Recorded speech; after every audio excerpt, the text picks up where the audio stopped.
Hi, this is Mo with Dietitian Family Nutrition, and today I'm going to show you how to clean a fillet of salmon.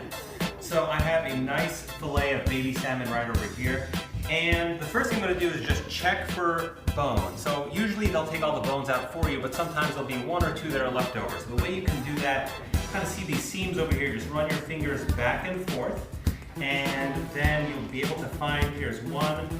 It's kind of prick you in the finger a little bit, and when you see that, you can either pinch it out or you can get some tweezers to take those out too. So I'm just going to leave this on the side here. Now we're going to try to take the skin off. You can cook the salmon with the skin, but some prefer to have it off. So I'll show you how to do that as well. You're going to need a nice sharp knife and something that's going to be longer than the width of that salmon so that you can make a clean cut all the way through.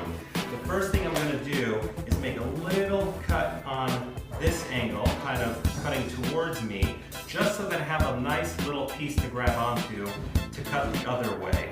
Now I'm going to turn the knife the other way and try to keep it as flat as I can along the skin so that I leave as little meat over as possible. Now in the beginning of the cut you might leave some meat over, but that's okay. Now get a nice firm grip on that skin and gently just kind of move the knife along that skin in a sawing motion, okay?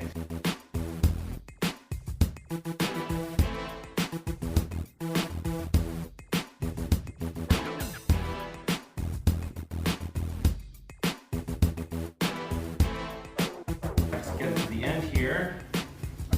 And again, just keeping that knife nice and flat against the board. All right, and we are all the way through. So I'll just kind of show you what we got here. Nice.